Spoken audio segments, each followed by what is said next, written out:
Hi everybody, my name is Dr. Malvika, and in today's video we're going to be talking about how I became an IMG in the UK, what mistakes I made, what I would do differently, what I would tell my future self. And this is a really special video because it is in collaboration with a company called TrewLink. So TrewLink is a website that was started by the founder Sam, and he's basically created a website for IMGs to go and find everything that they need for a successful transition into the UK in one place. It has courses that you might need. It has a really big community of IMGs that we're hoping will help each other and guide each other through their path in the UK. And it also has resources that you might need for places to live, or also it has like a really beautiful timeline of how you can progress through your career path in the UK and exactly what are the requirements for each of them. So it really makes everything really easy. We've registered onto the platform and we really hope that you do as well and you find it useful. It is free to register onto. The link will be below in the description.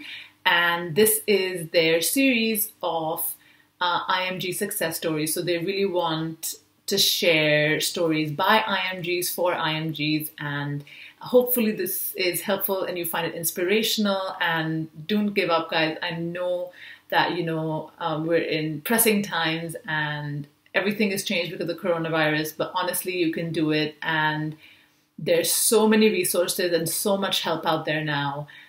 So we really, really hope that you find this series helpful and useful and you like the service as well. So a bit about myself. My name is Dr. Malvika. I'm Indian, but I grew up in Singapore. I went to the Royal College of Surgeons in Ireland at the Bahrain campus, and I have just joined the 2-year foundation program in the UK as a foundation year 1 trainee. For us, it's really important to share our story because the journey to becoming an IMG in the UK is not an easy or a straightforward one. There are nitty-gritties and little tips and pointers that you need to know that we would have never known without the guidance that we received. And we thought that it would only be fair that we would help you guys and share this guidance and pass it along for the future generations and the future medical students who want to follow this path into the UK. And that is why we started IMG Marvels, and that's why we truly believe in TrewLink, because it's also a peer-led platform. And I think that collaborating our efforts together, we can really help each other so much more. We hope that we inspire you by sharing the story, and I don't want you to be discouraged or feel like it's too hard. Doesn't matter if you're from a school abroad or from an Indian school or wherever you're from, whatever your passport, it's doable. You can do it. IMGs are being encouraged into the UK system right now because they have a shortage of doctors. So this is the best time to be coming to the UK if that is your dream and if that is where you want to end up. Don't be discouraged, and yeah.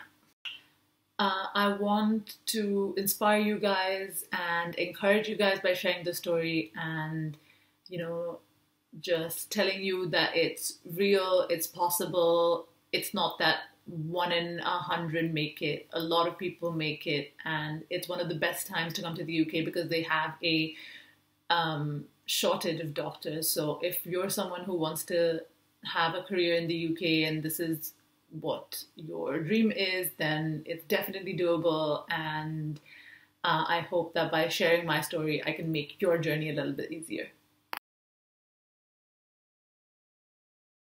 So I decided to become an IMG because it was always my plan to become a surgeon in the UK, and I was supposed to go to medical school in the UK, but it didn't work out that way. And so I decided that, another step in the journey, it's just another barrier to cross over, was to become an IMG and get into the UK system that way. But eventually I do want to become a surgeon in the UK. That's always been the plan. I like the way that their surgical training is formatted and organized, and how it's merit-based and not based on factors like your passport or where you hail from or where you studied. So the first step that I took to become an IMG was I talked to people who were my seniors who'd applied the year before. And they really helped me, they really guided me and told me exactly how to start.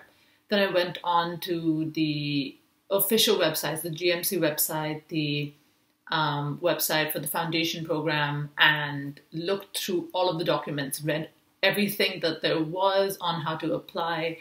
And given that it does take a little bit of research and, you know, sitting down and reading the nitty-gritties and trying to like take things apart and understand, you know, how do I need to apply? What is the timeline? So I'd recommend that you do that. Make a timeline for yourself. And there were so many resources by the time that I was trying to become an IMG. There was Nasir's blog, which is incredible, and Dr. Nasir really is very passionate about helping IMGs. There was the Savvy IMG, which I also used a lot to try to understand what was written in those huge documents that are the official documents on how to apply, and kind of decode them, and also decode the timeline and the application process.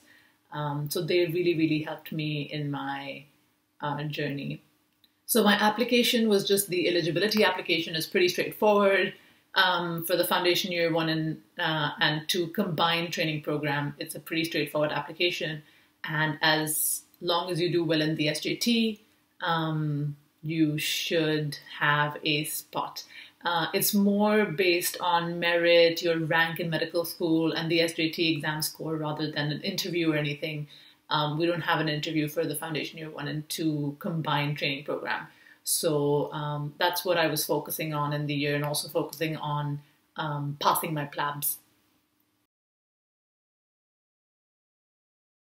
So I've been to the UK a couple of times, and I'd preferenced my places that I wanted to live in and places that I wanted to work in according to my knowledge of the UK, because I had the opportunity to come here and look around. And also I chose somewhere that was close to London, not too far away from friends. We have video guidance on this if you'd like to check it out on our channel, IMG Marvels. And so other resources that I used, I booked my house online, so renting websites, and I was also moving while there was a lockdown, and I had to isolate.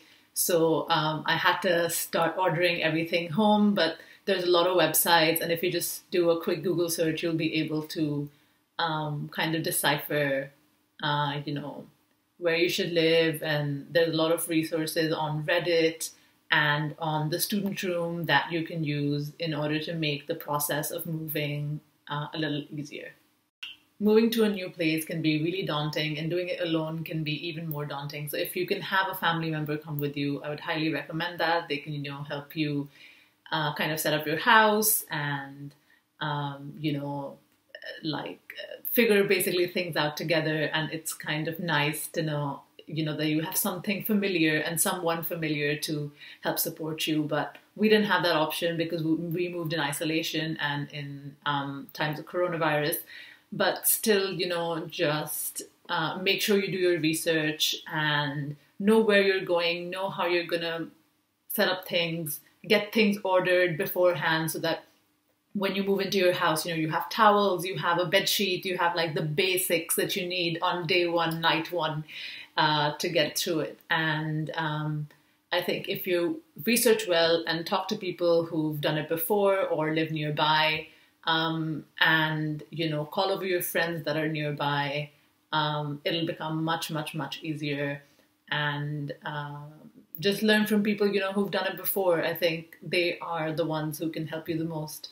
And you can access these people through Facebook, through TrewLink, through IMG Marvels, through Reddit, through the student room. There's loads of places that you can find these people nowadays online. So don't feel daunted. Lots of people have done this, and so will you. My current role is the role of an FY1, which is an intern. So we have a morning ward round, and then we basically are given tasks for patient management that we have to do throughout the day, which includes bloods, cannulations, other procedures, writing the notes, starting the treatments, ordering the imaging, ordering other investigations that are needed, handling tasks that come up on the ward. So it's pretty much like any other internship around the world, but it is very, very well supported. I feel very well supported. Everyone is super nice and very friendly. There's a lot of other IMGs as well, but also the UK graduates are extremely, extremely friendly, and they've taken me in with open arms, which I am very, very grateful for. And my future plans are that I want to hopefully join the core surgical training pathway in 2 years. So that's what I'm working towards. And we're working towards that with, research, audits, and other things that will help me in my CST application. So what I would tell my future self would be to not be so controlling. Sometimes life just happens to you. Like in the pandemic, you can't really control what your timeline is. And, things will shift every single day. One day there'll be an exam, the next day it'll be cancelled. The third day you'll have to fly off to the UK and come back. So you have to kind of be adjusting and, just go with the flow and let it happen to you. But at the same time, it's very important to be on top of everything, know exactly when your deadlines are, be organized throughout the year, and you will see success. Study properly, get all of the tips and tricks and resources that you can from your seniors and other people who have gone through this journey, because genuinely they have learned from the mistakes that they've made, and they can help you not make the same mistakes.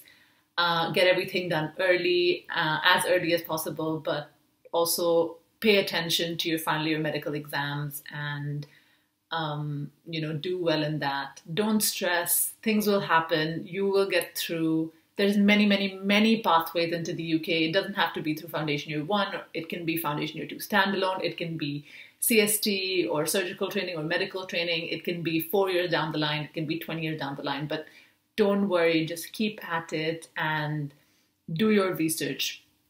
Really know what you're getting into. See the things that other IMGs are saying, see the forums, see the blogs, and make a decision as to if you want to embark on this, and just stick with it, be dedicated, and you will find success.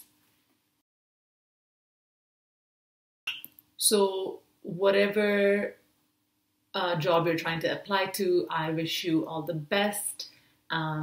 Just as a recap, know exactly what you're applying to, what the requirements are, do your proper research, listen to other IMGs who've been on the pathway and the struggles that have come up for them, and try to maneuver around them the best you can. Be a little flexible, because of the pandemic, things will change. Anyway, the system is ever changing. 1 minute, your ranking is the most important thing. The next minute, there's a new exam like the SJT for FY2 this year. So be a little flexible. Don't get scared of these things. Just take them on in stride, and hopefully I will see all of you in the UK in the NHS at some point in time. So thanks for tuning in, guys. We hope you found this helpful. Please like this video, share with your friends, and subscribe to IMG Marvels as well as TrewLink. We hope that these two platforms will really, really help you through your journey as an IMG. And we'd also love to hear from you guys in the comments. If you leave your journey as an IMG in the comments, then we can have a little chat there and help each other out if there's any issues that you guys are facing. Also, there's loads of links that's going to be in the There's going to be loads of links in the description for you to check out, and you can register onto TrewLink.com, a home away from home for IMGs.